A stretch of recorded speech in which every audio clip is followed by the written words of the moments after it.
This is the Miller Lite Cowboys Hour. Supported by Albertsons And Omni Hotels and Resorts. brought to you by Miller Lite, the only beer of the Cowboys. It's Miller time. Albertsons and Tom Thumb, the official supermarket and pharmacy of the Dallas Cowboys. Choose VA. Veterans get the benefits you've earned. Visit choose.va.gov. And by Geico. 15 minutes could save you 15% or more on car insurance. now your hosts, Shannon Gross and Brad Sham. And welcome, everyone, to this week's Miller Lite Cowboys Hour. We're virtual again, and not only that, but I will be playing the role of Shannon Gross this evening. Also, Shannon has been assigned to home health care duty for a few days, and it is our sad responsibility that this show, like last week and the next 2 weeks, to finish the run of the season, will be virtual because of the NFL's COVID policies. So we look forward to welcoming all of you back live, whether we're at Ford Center at the Star or wherever we might be next year. But we are delighted to have you with us wherever you're listening on the Dallas Cowboys radio network and streaming whenever during the week you are doing so on DallasCowboys.com. Howdy. And that other big face in your camera right there who cannot see us, so he wins, is the future Hall of Famer and the seven-time Pro Bowler, number 70, Zach Martin. Thank you ever so much for your time this evening. Thanks for having me.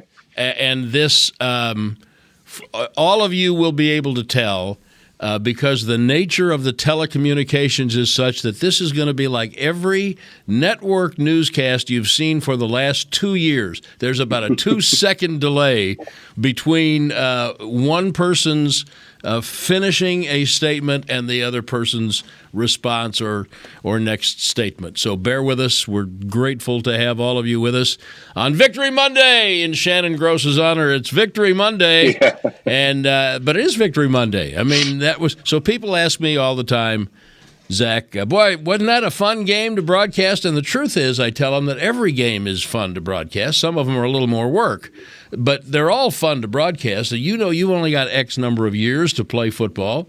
So I'm sure even the games that you hate, you enjoy the fact that you get to play in them. But having said that, what's that like when one goes like that last night? Because they don't go like that very often. No, they don't. It was great. We talked about it kind of the night before the game of having a game. We really haven't played a game where all three phases have played together and gone out and had a complete game. So that was kind of our big message this week. And to kind of put it together and have all three phases really contribute and have that team win. It is nice to go out to be on the sidelines watching some of the guys who don't normally get to play get out there and get some snaps. Now, you understand that everyone now expects you to play like that every week. Right. Yeah, of course. So are you all But the standards are high, the expectations. What's that? Are you all prepared to live up to that now? Yeah, I think we've talked about we started the season, I'm talking offensively here, really hot, and then we had a couple weeks there where we weren't playing as consistently as we're capable of, and I think we've talked about over the last few weeks, if we can just keep getting better each week and kind of hit this thing at our peak when the playoffs start. That's kind of our goal. So we're just trying to get better each week and hit our potential there when it matters most. So let's, since you've introduced the subject of how the offense has been playing and played last night, let's delve into that just for a moment, because when people say to me or they offer their opinions about what's wrong with the offense, that's what happens most of the time, or they ask what's wrong. My answer is usually, look, these things are like a Swiss watch. There's a lot of stuff going on, and it's not like anybody's playing terrible. Yep. There's just if a play hits here, if you don't get a flag there or a drop there or you get a block over there, then the whole game might turn around. But it doesn't just happen. It takes a little bit of time. So does it feel like it felt a little bit, and I think the whole thing's about rhythm and tempo. Does the rhythm feel last night, did it feel like a little bit more like the first 6 or 7 weeks of the season? I think so, and I think you saw last night. We were on the ball a lot. We were running plays with a lot of time on the play clock, just kind of smooth right down the field. And I think you hit on a good point there, Brad. When it's not going your way on offense, especially that skid we had, you always think, God, we're not playing very well. And you watch the tape, and it's never as bad and it's never as good as you think. So, we were not very productive there for a few weeks, but you watch the tape and you could tell we're close. We're, a few plays here and there, a few blocks here and there. So I think everyone on offense knows what we're capable of. And, I think the last couple of weeks we've kind of been taking those steps to get back to that, that high power offense that we saw early in the year. So there's a couple of things that occur to me coming off of that. One is I'll ask you a question that Babe Laufenberg asked me before we went on the air last night.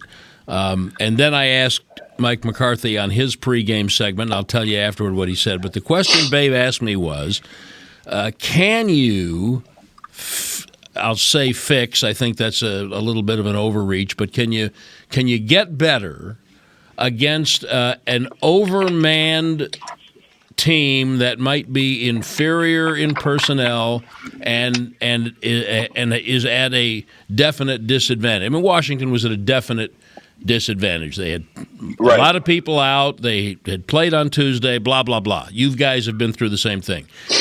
So the question is, can you do what you did last night and have it not be fool's gold? Can you really get better? So what's your thought about that? I think 100% you can. I mean, so much of this thing, I think what people got realized late in the season, it's all about confidence and momentum. So, obviously they had some guys out. We had a couple guys out, but just that confidence and momentum you get from that playing as a team for 4 quarters like that carries over, and you can build off of that, no question. So the other thing that I've been thinking about in the last few weeks that I hadn't really put a lot of thought into before is, your head coach makes a big point of talking about December football, and it's something that he really points to, has his whole head coaching career. So the public wants to see the offense that you were putting on the field in September and half of October. And it has occurred to me, and I'm posing this to you to ask your thoughts. Is that even reasonable? Because everything's different by the time you get to December. Everybody's got tape on stuff. There have been injuries. Teams are just different in December than they were in September. That's A. And then B is when your defense is playing the way your defense is now, would it be wrong to say you don't have to have 500 yards a game? You don't have to score 40 points a game. You just have to be good enough to supplement the way your defense is playing. Is that a fair statement? Obviously our defense has been playing lights out, and it's been huge for us. Now, I think, the competitive side of us, the guys that we have on offense, we want to be a group that our team can count on and know they go out there and make a play, throughout the game and kind of take us to that next level. So that's what we're working to. We're working on getting there, and then obviously our defense, like I said, have been playing lights out, and I know those guys too. They're going to keep going. So if we can mesh those two together, I think we're going to be a dangerous team here come late in the season. Do you, when the defense is on the field? I mean, I know you got to catch your breath. You got to listen to Philbin and Blasco and figure out who's doing what and talk about that guy who's been giving you a little problem. But do you get a chance to sit back and look at some of the individual plays that your defense has been making and go, holy cow, where'd they come from? Yeah, no, we had, especially lately. I think Coach Philbin probably wasn't, last night. I think he's catching us watching the Jumbotron the whole time we're on the sideline because, like you said, they're making, huge play after huge play, turnovers. DeMarcus gets the pick 6, running around like a running back. I mean, you're locked in. I mean, obviously you're making adjustments and all that, but you want to watch those guys go out there and do what they do best. Okay, Connor McGovern was supposed to be the target in New Jersey. They respected his athleticism and covered him, took him away. They could not contain Steele last night. What about the rest of you? When do you guys get a chance? And I think some guys, Tyron, there's been plays in there for Tyron we haven't called, and everyone's kind of getting everyone kind of wanted their shot, but Terrence, I'd say Terrence is one of the more athletic guys of the bunch, so he went out there and got it done for us. It'd be harder for you, right? I mean, it'd be harder to hide you moving you out of right guard. Yeah, I think it's more of a tackle jumbo tight end type deal, which is fine. But now Tyron can't be pleased about having things in that he's practiced during the week, and then come on, let's. If I'm going to do it, let's go. Come on, let's go. 8 Pro Bowls, let's go. Yeah. Well, Terrence took his thunder last night, so I'm sure Tyron will be hearing some of that here in the next week or so. All right, we're gonna take a break, and I would like to talk a little bit about a whole bunch of things because we got 45 minutes left to share our deepest thoughts and feelings. And we are delighted to have you with us on the Miller Lite Cowboy Hour, Zach Martin. We'll also talk a little bit about the virtual world, which I know all of you thought you had put in your rearview mirror after last year. Surprise! Not so much. So take a deep breath, sit back. Thank you very much for being with us. Zach Martin, our guest on the Cowboy Hour tonight, and we are brought to you in part by Albertsons. When it comes time to shop for tailgate favorites, go to Albertsons and Tom Thumb. Get 10% off your groceries every Dallas Cowboys game day when you wear your Cowboys jersey. Albertsons and Tom Thumb, the official supermarket and pharmacy of the Dallas Cowboys. And we're also brought to you in part by Lou Casey, the official bootmaker of the Dallas Cowboys cheerleaders. We'll be back with Zach Martin in just a moment on the Cowboys Hour.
Miller Lite Cowboys Hour, supported by Albertsons and Omni Hotels and Resorts.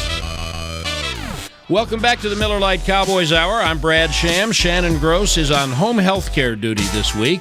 We are virtual for the rest of the season on this program because of the NFL's COVID protocols, which is why if you are listening to us on the radio, you are hearing a little gap between me and our special guest, All-Star guard Zach Martin. And if you are watching on DallasCowboys.com, streaming at any time during the week, you see us in separate boxes, and you'll still hear the little gap between voice because that's the technology. But here we are. This is what it is. Zach, it feels like they're handling it a little better than last year, but it's also a completely different problem. Did you guys think you were done with all this? I know you got a little reminder back in September that you weren't done with it, but did you think that you were done with it all? And how are you as players, let alone people with families? How are you adjusting to another year of this? Yeah, I think when we went into training camp, it kind of felt like we were getting over this because we were back in Oxnard. We had fans out of practice in California. Started the season no problem. So it was kind of like, okay, this is kind of coming to an end. And then obviously, within the last month or something, it's really picked back up. So we're back into that virtual world that we've been in last year a little bit. So. All things we're used to and that you just got to adjust to. But, I think the coaches and our staff have handled it really well over these last couple of weeks when we've had to go back to virtual. And I think it being the second year of kind of going through this, it's a lot smoother than it was last year. I'm going to ask you to take people behind the curtain a little bit because everyone has had their own experience with the virtual world, working from home, what have you. Obviously, you guys aren't completely working from home because you can practice and you can play the games. But what does it mean for you to shift into virtual meetings? What does your week look like now? Yeah, so we're basically we're only in the building to either lift, work out, or to practice. So, a normal day would be like Wednesday, for example. We'll go in, we'll work out early in the morning. We'll have different lifting groups where they stagger how many guys can be in there. So you'll go lift, and then you'll go back home, meet for a few hours virtually at your house. Then, there's about an hour travel time to get back into the facility, get ready for practice, go out on the field, get the practice in, have a little break to get back home to go virtual meetings there for the afternoon. But it's really about the same schedules we would have if we came into the building. It's just guys are traveling back and forth to go home to meet virtually on their iPads. Now I'm going to use the offensive line as the example for this because that's what you play, but it could be any position group. So let's say you are meeting in the offensive line room under normal circumstances. And Coach Philbin has got maybe he's got the lights turned off so you can see the video and the PowerPoints and all the things. And I've never been in one of those meetings, but I've been told every now and then a guy might nod off. Something might happen. A guy might kind of just lose his concentration, and suddenly there's heavy breathing next to you. You gotta poke the guy, and hope it's not you being poked. It's been known to happen. Okay, I've heard. Now, the coach doesn't always know that that's going on. If the lights are off and he's looking at the screen, and you gotta kind of take care of yourself. But now, if you're all at home, he's got to monitor you. No one's there to poke you. And how do guys maintain their focus and really pay attention in that situation? Yeah, I think really the only difference, they'll have a camera set up in our meeting room on our big projector screen there, and we'll run it just like a normal meeting. You'll have, obviously your camera on, so your face is on the screen. So I think they got a big board there that can see everyone's faces, and it's run like pretty much a normal meeting. We're watching tape. They're drawing on the board, making, adjustments throughout the week, asking us questions. So,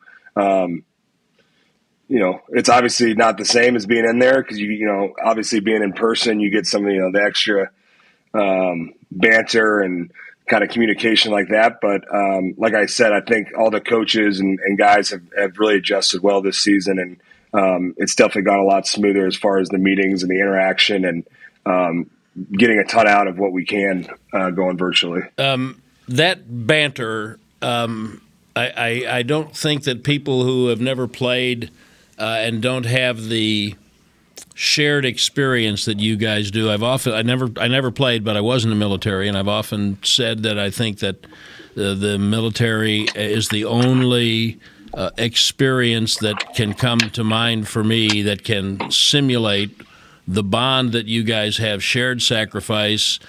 Sometimes you hate the drill sergeant. Sometimes he's your common enemy. But there are things that you share.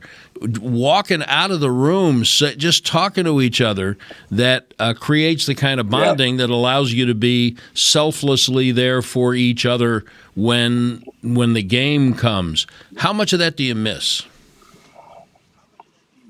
Yeah, that's probably definitely what you miss the most. We're with each other for basically 8-10 hours a day every day, and you have those relationships and you're spending so much time, like you said, you're going through, all the stuff that sucks to accomplish a common goal. So, we get to go in there and go to practice and still have that time in the locker room, but just a little kind of in meeting stuff, going from meeting to meeting, seeing all the different position groups. That's definitely the thing you miss when you're at home going virtually.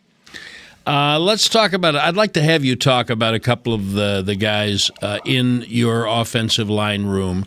One of them you and I had a very brief conversation about the other day. But I am fascinated by the year that Connor Williams has had and is having. I think everybody understands the reason that he was taken out of the lineup for a while. But maybe some people don't understand because the perception is that he wasn't playing well. And I don't know if that's true. He was getting a lot of penalties, and we all know how subjective penalties can be. After a while, then, you worry about a guy becoming a target, and that gets into his head before. But can you just talk about how well he was playing? And not only has he not had a penalty in the last 2 games, but I hate to say, I think you're running better. There's a lot of reasons for that. Yeah, I think Connor's I think you hit the nail on the head. I think people on the outside see the penalties and get frustrated, but when you really watch the tape and break it down, he was playing at a high level, and obviously, like you said, I don't know if he was a target or whatnot, but it just looked like the officials were that's the guy they were looking at. So. Obviously he was out for a few games, but I think since he's been back, and really credit to him, because I think so many times, our sport's very competitive, and sometimes when guys are kind of passed over like that, they check out, and that's something that Connor never did. He came to work every day, prepared like a starter, stayed locked in. And I think deep down he knew that his opportunities would come again, and they did, and he's taken it and run with it. So he's done an excellent job since he's been back in, playing extremely hard, just kind of exactly like he was playing before. We just haven't, no penalties the last couple of games. So I'm super happy for Connor, and I see all the work that he's put into it throughout the offseason. Obviously last year being the only guy to go through the whole season there on the line, and so he's put a ton of work into it, and he really deserves it. I'm happy to see him playing so well. There's an element to offensive line play that I think a lot of casual fans miss. And every really, really good team that I've been around, you have to have great agility, balance, leverage, intelligence, all of that. Somewhere on that line, if it's a really, really good team, there's 1 or 2 guys who are the dirty backbone of the whole thing. They're the ones who will go through the whistle. Yep. They're the ones who bring a nasty level and help the whole group set the tempo, and it doesn't mean that everybody else doesn't have some of that, but that was Eric Williams in the 90s before he got hurt. That was Mark Colombo. I think that it's Lyle Collins a little bit right now on this team. Not that you can't be nasty, just as sweet and lovely as you seem to be. Not that Tyron isn't scary as the day is long. I think Lyle's got a little of that, and you are beginning to convince me that Connor Williams might have a little of that in him too. Please expound. Absolutely, and I think, absolutely. I think, Connor brings that. He's so invested in it, and he cares so much about it. He brings that extra little edge when he's out there. He plays extremely hard. He plays fast. Like you said, he plays a little nasty. So I think that continuity too has been something that's been great. Not saying that Connor McGovern didn't do a nice job, and obviously McGovern's been a huge part of our team this year, and all the different ways we've used him. I think that continuity with Connor Williams out there has been, just very consistent, and I think you've seen that over the last couple of weeks. All right, let's talk about Connor McGovern, because I don't know what gave Kellen Moore the idea to trot him out at fullback, and maybe there was something about LC when he wasn't playing that made him particularly a fit for the big what did he call it? The Hulk package? Is that what you guys called it? The Hulk package? The Hulk package. Yeah. Yep. But we're not going to see. We're probably not going to see that. But the Mac package, as I understand we call it, is that Connor McGovern is so good at that. And you and I had this conversation the other day, but I kind of can envision going into the playoffs and he can just be a guard playing fullback. Nobody's got that. And he brings the offensive lineman's mentality and in combination blocks and all that stuff. What a weapon.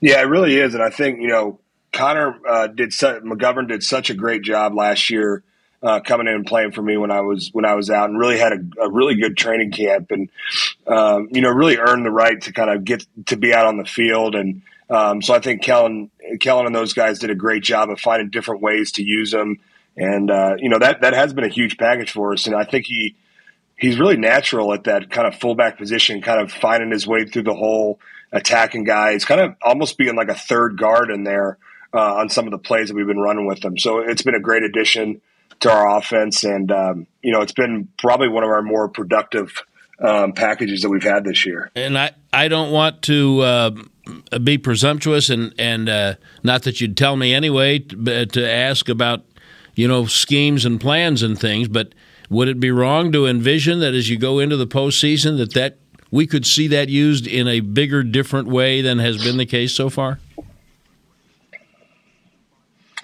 Yeah, I mean, I don't know what they have planned, but like I said, the film doesn't lie about it. It really has been one of our most, especially in the run game, one of our most productive formation packages. So I know those guys are going to keep finding ways to use them and to help our offense.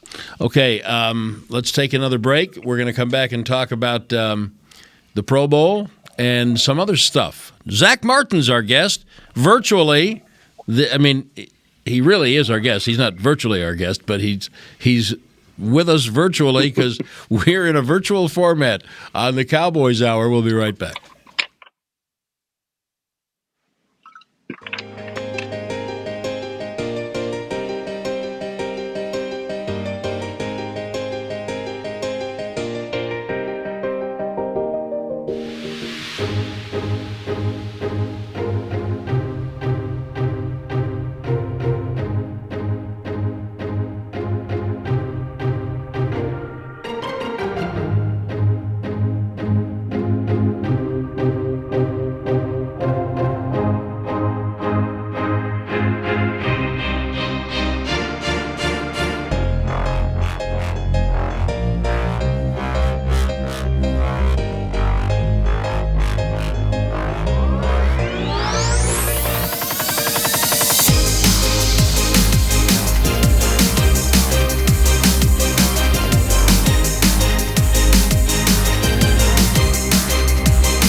Miller Lite Cowboys Hour, supported by Albertsons and Omni Hotels and Resorts. And welcome back to the Miller Lite Cowboys Hour. We are virtual tonight and will be for our final two programs of the year, the next 2 weeks. I'm Brad Sham. Shannon Gross is on home health care duty. Special guest this evening, Cowboys seven-time Pro Bowler? 6 times? 7 times? 7. 7 times. Okay. I'm sending you, as you well know, I've already sent you to Canton. So 7-time Pro Bowler, Zach Martin, our guest. And you don't know what you've missed, Zach, by Shannon not being here, because one of the staples of this program has become Shannon's Miller Lite moment of the show, which is where he does a deep dive into the guest's Wikipedia page. And when we were live with an audience, every time there was an error, it's sponsored by Miller Lite. So Shannon would take a hit of Miller Lite, and then he would start making mistakes on purpose so he could drink a little more Miller Lite. But we look forward to reintroducing the Miller Lite moment in the Wikipedia page. I didn't do that. I didn't feel like I wanted to do that with you because I don't have any Miller Lite here, frankly. I have to wait till I get home for that. I tease you, but I'm not teasing about the honors. You were asked a lot about making the Pro Bowl again. I know it's not what you're thinking about. I know, and that's another thing that I do want to get into. But you did have the injuries that kept you out of it last year, and so congratulations on making it again. And what does that mean to you? Where does it fit in your galaxy?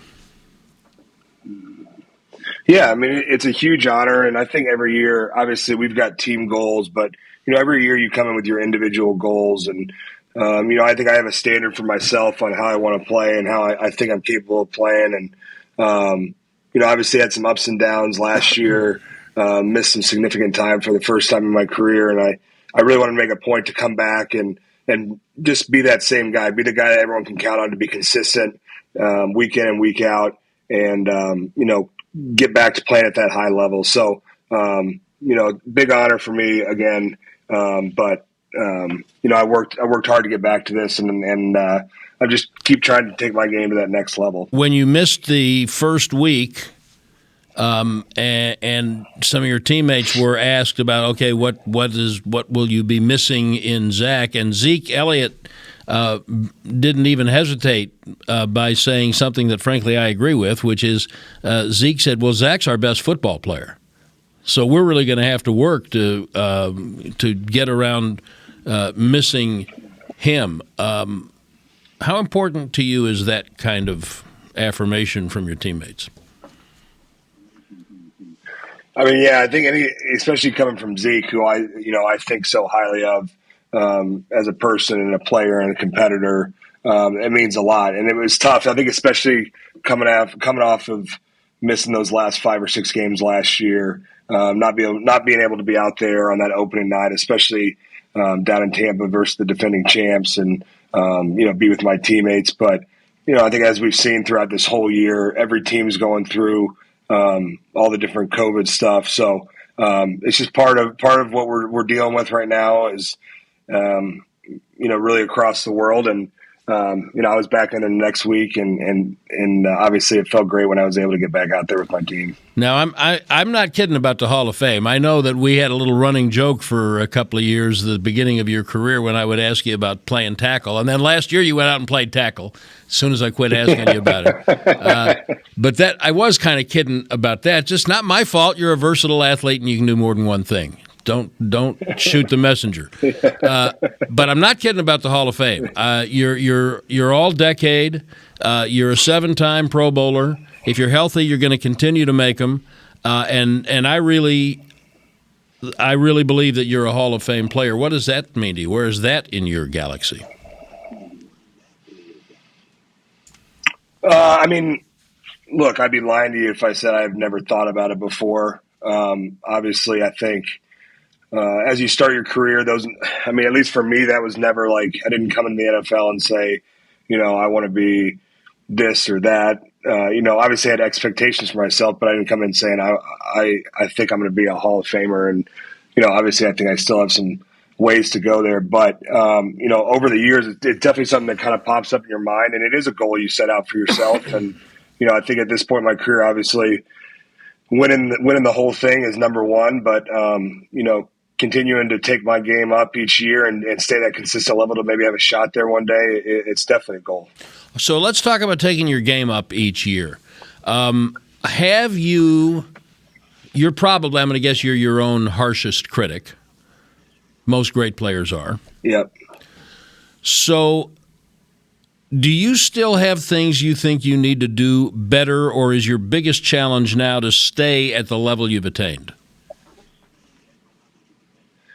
Well, I think that's the best part about football, and especially offensive line play. And I think that's where, some people don't always know how detailed and how many things there are to work on at our specific position. So that's the thing that excites me is I'll go out there during a practice and, I'll find a little something, whether it be something in my stance or my first step or just little things where, I think that's helped me. And really, quite frankly, over the last couple of years, I think with Coach Philbin and Coach Blasco, I have kind of taken a few steps and figured out some new things that have really helped my game. And so, yeah, I think it's a never-ending chase to be the best you can, and especially what we do on the offensive line. There's so many things you can work on. That's really what makes it fun. Can you tell people who have never played what some of those things are that they've helped you get better at? Yeah, I think just looking at the game, obviously, just a small thing. Training camp this year, Coach Philbin, I've had success in this league. I've been around for a while, and he's helped me. He's given me pointers on different things in my stance and how it can make me more efficient in my movements. And, even stuff like that has made a huge difference in my opinion. And, when you find those things that you can tweak that can help you, then it's about applying it and doing it over and over and over again.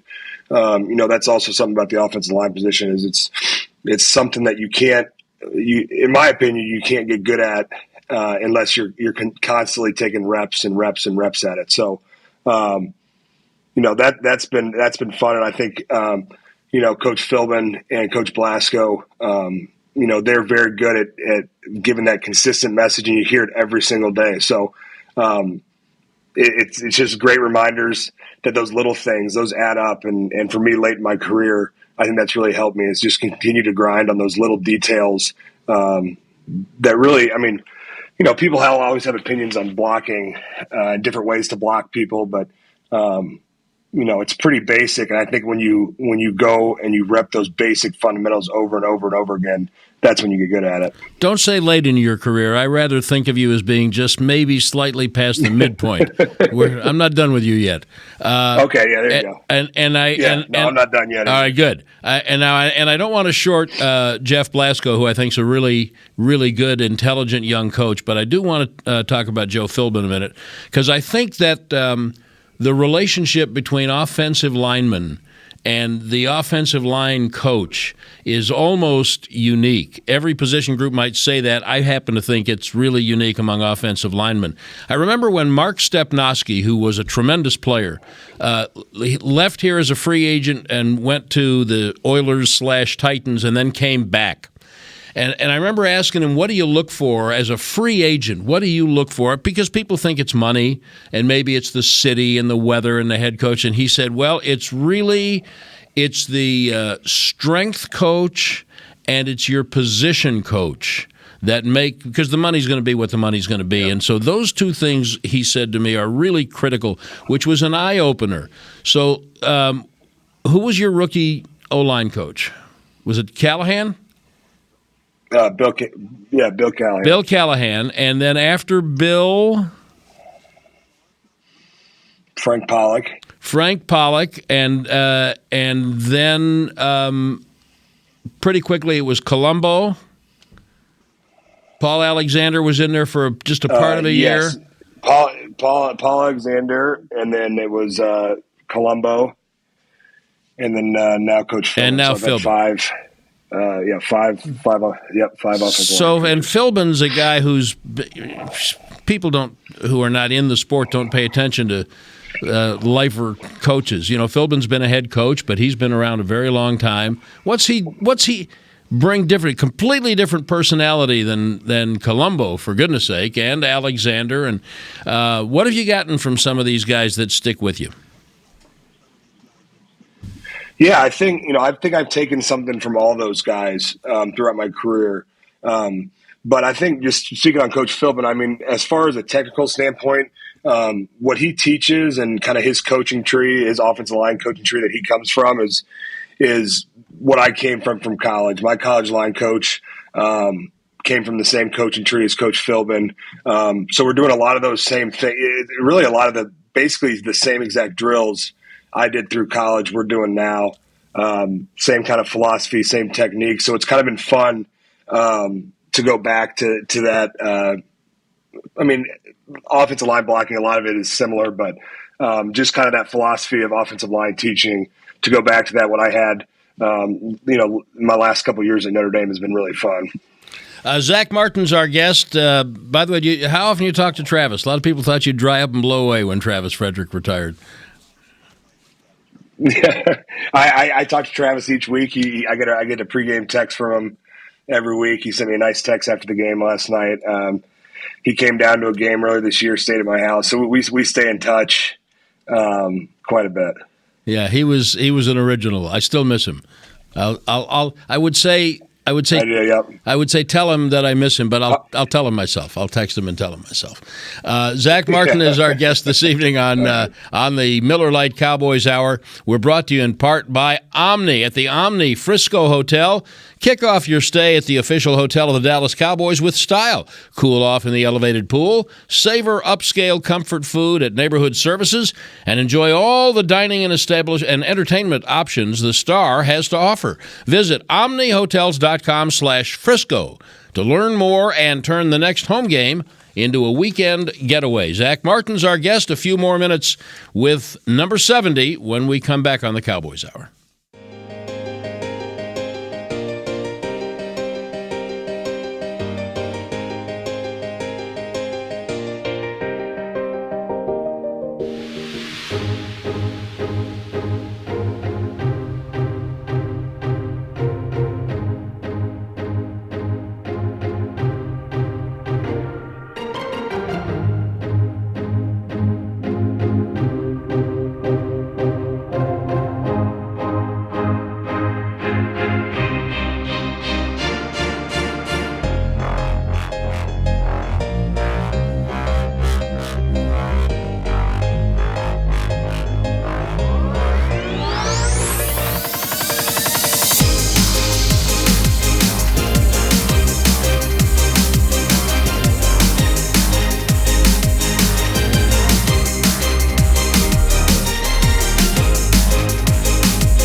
To the Miller Lite Cowboys Hour, supported by Albertsons and Omni Hotels and Resorts. Welcome back to the Cowboys Hour. Brad Sham and our special guest, Zach Martin. Shannon Gross, we hope, will be back from home healthcare duty next week. Missing you, Shannon, if you are listening. And if you're not listening, we're still missing you. So, home and road. Really interesting. You guys just went on the road, 3 wins on the road. A lot of people wanted to throw them back because they weren't pretty enough, but they all went in the left-hand column. And then yesterday was a great shiny object, a bright new ornament on the Christmas tree. Now here comes a really good team this week who has completely flipped that script. They're 10-5. They're 6-1 on the road, which is bizarre to me. I don't get that. What do you make of that? And what do you make of home and road difference? How does it influence players and games? Yeah, I can remember, I think it was my rookie year in 2014. I think we were 8-0 on the road and 4-4 at home that year. I don't know, for whatever reason, I think teams, take on that mentality when you go on the road. It's kind of us versus the world. And they go out and they play, they use that opposing crowd in their advantage. And, I think that's kind of our bet. Whenever we play our best on the road, it's kind of that mentality of, hey, it's us versus the world, and these guys hate us, and it's going to be loud. But, that satisfaction of going out there and executing and playing well against, a hostile environment is pretty cool. But, as far as for us, last night, the crowd was unbelievable last night. I think guys, even in pregame, kind of felt that energy. When we came out an hour before the game, there was a ton of people already in the stands. It was really loud, and I think that energy definitely kind of went across the locker room when we came back in for that 10 minutes before we ran out for kickoff. So, we had a great crowd, and hopefully we can keep that up next week and then into the playoffs. Okay, so the playoffs, which we're now allowed to discuss because you've won 10 games, you made the playoffs. That's Mike's like benchmark. You can't talk about it until you've done those things. Now you're in the playoffs. And these 2 games that you have left are important, and they're going to matter. They're not just going to count; they're going to matter. Yep. But you're not the only player on this team, and you hear it more and more. I think you hear it a lot from the defensive guys, but especially from the veteran guys. You hear it not just defense. You hear it from Dak. You hear it from Zeke. You hear a lot about why you're playing this year. And the hat and the shirt you got last night are great, but that's not why you're playing. But Jason Garrett said that to you every time. We all saw the videos. Enjoy the hat and the shirt tonight, and tomorrow give them away, because this isn't why you're playing. What's different now? You're in year 8. Tyron's down the road a little bit. What's different now? What's the sense of urgency? Yeah, I think guys are obviously they see this opportunity we have in front of us, and I think as one of the older guys on the team, the message is, we got to take advantage of these opportunities when we have them, because I know when I came into the NFL in 2014, we went 12-4, made it to the divisional round, and I kind of was like, oh man, we're pretty good. This is kind of how it's going to be, and we're going to be here every year, have a shot to go to the NFC Championship, Super Bowl, and the next year we get hit in the face and we're 4-12. So, and then only been back to the playoffs twice before this year. So, the opportunities, you got to take advantage of them when you have them, because I know the guys on the team know how hard it is to win, especially late in the season. So, when you're younger, you're always kind of like, oh yeah, whatever. But it is the truth. So I think the sense of urgency is high, and I think guys understand, the opportunity that we have in front of us. Where's the line between urgency and desperation?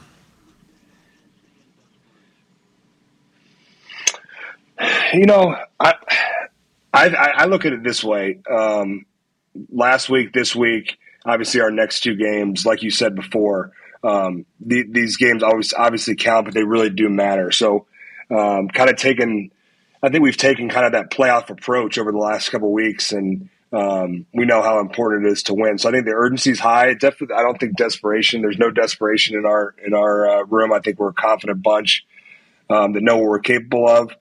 And, I think the mindset is right in our locker room to go on and finish out the season strong, heading into the postseason. You played with a guy in Jason Witten who had another guy who had a Hall of Fame career who never got any further than you've been in a season. Yep. And I know that really is the reason, especially when you've been a few years, that's the reason that you all play. Do you embrace the opportunity more than you feel compelled to remember how difficult it is? I don't know if I'm asking that very artfully, but there's a fine line between it being a positive incentive and almost a negative burden, it seems to me. And I ask that because your whole organization is paying really important attention to mental health and attitude and all of those kinds of things.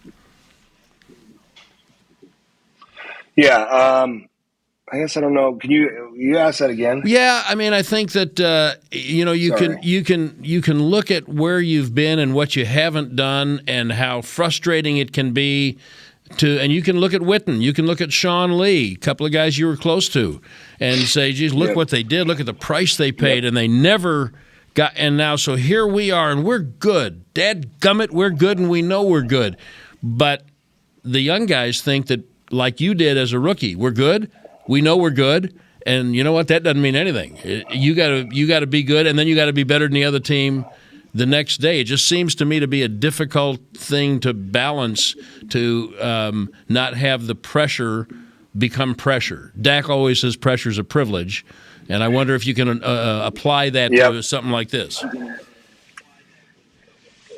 Yeah, I know for me, at least to play in Dallas, I think there's always pressure is nothing new to the guys on our team, and it's something that we go through all year round. The off season, everyone's talking about us, the training camp, throughout the seasons, after wins, after losses.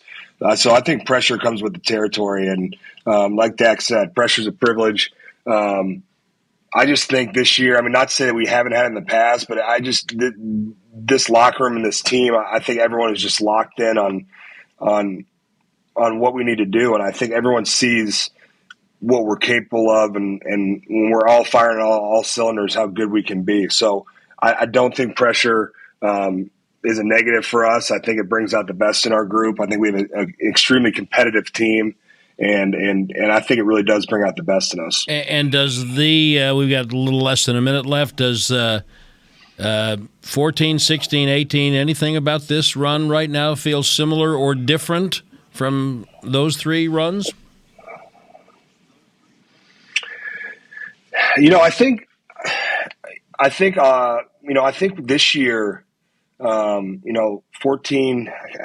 It's been obviously some years here, but 16 was a pretty smooth year, if I remember. We won 11 games straight. We had a couple of close games. We were always kind of playing pretty consistently. I think this year, which is going to work in our favor, is we've had some tough moments. We've had some tough games that we've had to kind of overcome and win dirty late in the year. And so I think that's going to help us moving forward. That may be a little different this year. You're the best. Thank you for your time. Appreciate it. By the way, Travis texted me back, says hi, says he misses the show. I don't believe him. Zach Martin, everybody. See you next week on the Cowboys Hour. This has been a production of DallasCowboys.com and the Dallas Cowboys Football Club. How about this, Cowboys? Yeah!